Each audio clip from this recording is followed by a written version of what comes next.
Om Swastiastu, Assalamualaikum warahmatullahi wabarakatuh. Salam nama budaya.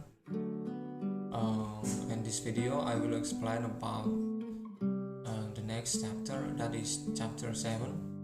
But the first I want to introduce myself. My name is Putra Hutabarat with student ID number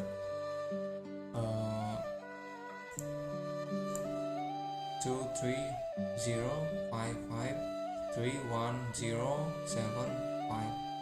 I'm from Mechanical Engineering Study Program from Engineering Fakulty and Udayana University.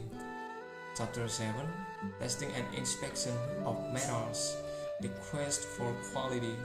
The level of quality of a product or service may be judged by the customer based on human conformance to the relevant set of specifications or standards, or lack thereof. Quality may be defined or judged from a subjective comparison against an ideal standard or similar product, or it may involve quantitative features or characteristics of a product or service. This is the traditional definition of what is called product quality. Quality can be interpreted as the level of variations that occurs in a process or service. This quality concept is the basis of statistical process control. All products and services have variations because it is impossible for all units or a product or service to be made exactly the same. Variability can be difficult to measure in products made with precision equipment, but variability always exists. Sometimes variability is very obvious, as seen from excessive waste, rework, return items, or service calls. Thus, variability is an obvious but often forgotten aspect of quality. Next, 7.1 Metallurgy. Metallurgy is the scientific discipline of examining and determining the constitution and the underlying structure of or spatial relationships between the constituents in metals and alloys. The examination of structure may be done over a wide range of lengths, costs, or magnification levels, ranging from a visual or low magnification examination or to magnifications over 1 million times with electron microscopes. Metallurgy may also include the examination of crystal structure by techniques such as X-ray diffraction. History of metallurgy. An important factor in light microscopy of metal is the surface preparation of the specimen. This was discovered by Henry Clifton Sorby in 1863. In microscopic observation, metals require careful surface preparation as it cannot be done with a biological microscope. Light microscopy is commonly used for metals, while transmission microscopy is suitable for biological specimens. Microtechnique was also used to reveal the structure of polyacid meteorites, such as the famous Whitman-Stanton structure discovered in 1808 by Count Alois von Whitman-Stanton, a geologist and museum curator in Vienna, and his co-worker Karl von Skersberg. They etched various meteorites and through this effort revealed the outstanding crystalline patterns in the Alborgen iron meteorite that fell in 1751. An excellent example of their work is shown in Picture 7.1. This type of structure, which appears in many alloys, is now referred to as a Whitman-Stanton structure.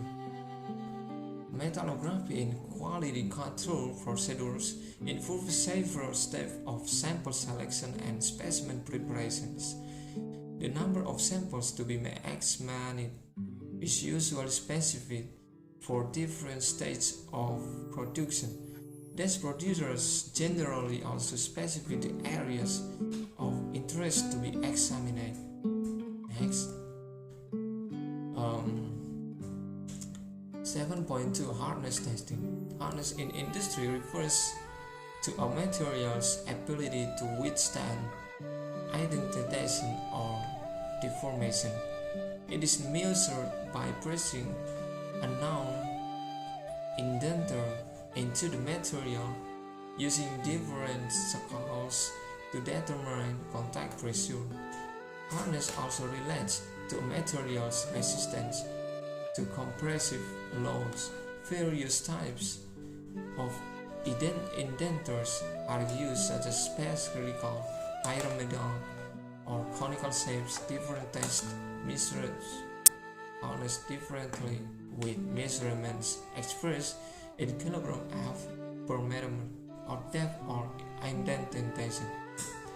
Hardness testing may be classified according to various criteria, such as the type of indentation measurement performed, magnitude of the indentation load, nature of the test. For example, the measurement of the indentation areas is used in the Brinell figures and knob hardness tests. In contrast, indentation depth is measured during Rockwell hardness tests. Hardness tests may also be classified based on the magnitude of the indentation load.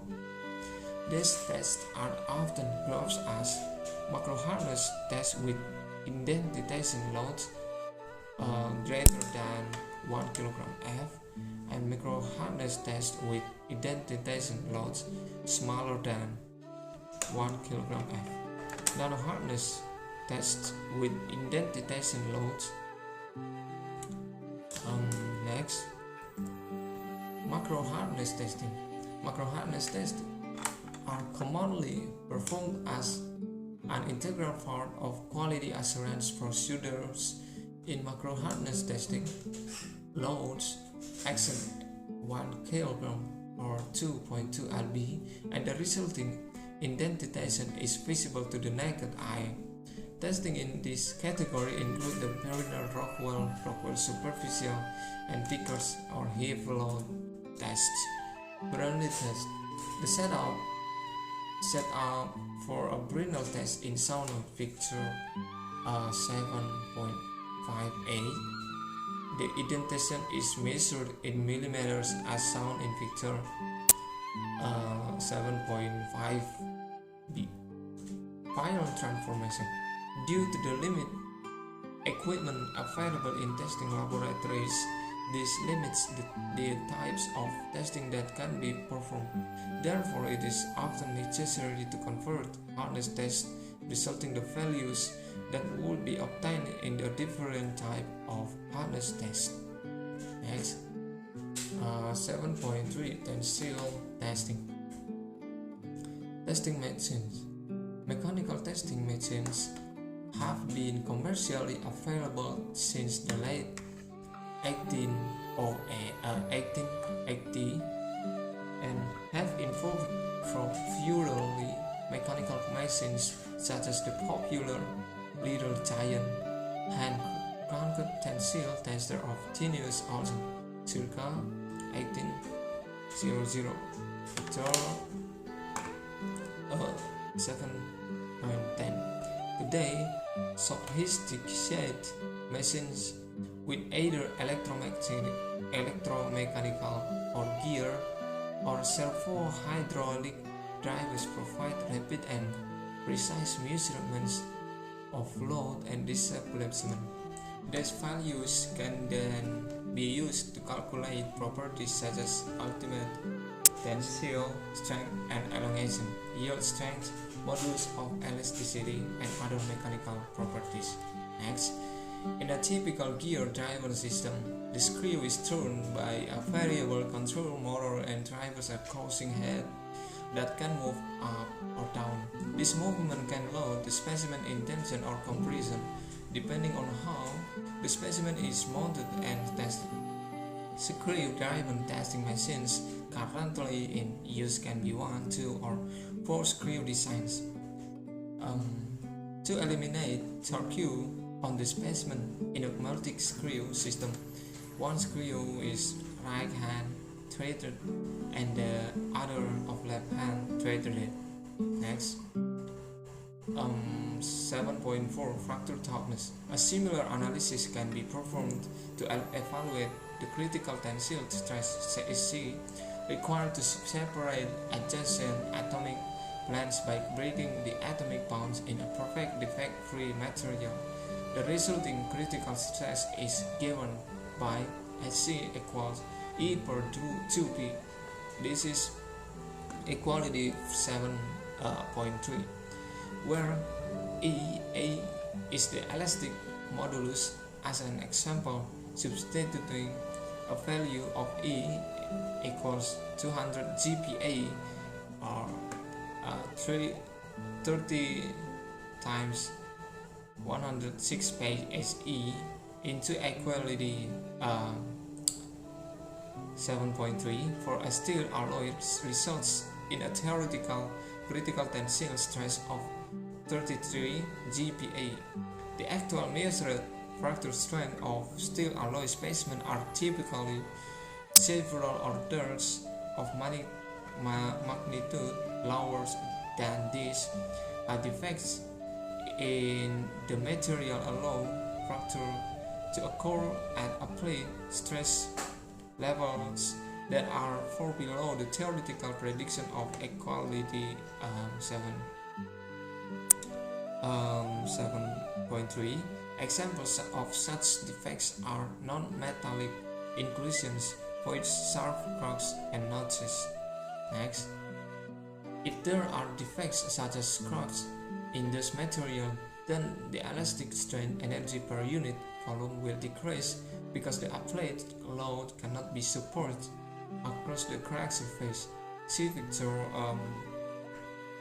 7.15, where we see the material containing a thick crack of length 2A with the crack oriented perpendicular to the direction of the applied stress. Although the stress field around the crack can be quite complicated in this situation, a good estimate is that the shaded area in this figure is the region where the stress essentially drops to zero due to the presence of the crack. In this region, non-significant amount of elastic strain energy can be stored.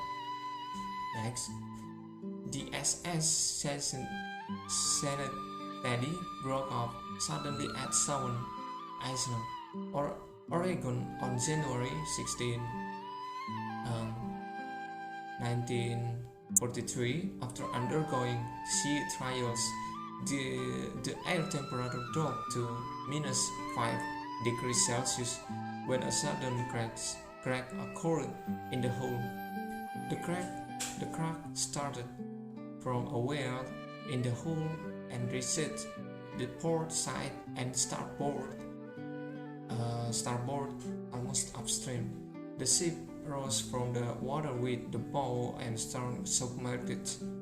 This failure can be analyzed using the LLEFE method. Next, 7.5 impact testing. In an impact test, the specimen is subject to dynamic shock loading to evaluate the response of a material to rapid change in loading, such as this experienced by an axle shaft when a car hits a charged hole. A standard impact tester and its operation are illustrated in Picture 7.21. When a specimen is placed in the spot of the swinging pendulum, the pendulum must bend and or fracture the specimen if it is to continue its arc. Next, the two most common impact tests tests are the Carvey and Isor tests. They differ mainly in the manner in which specimens are held and broken. Feature 7.22.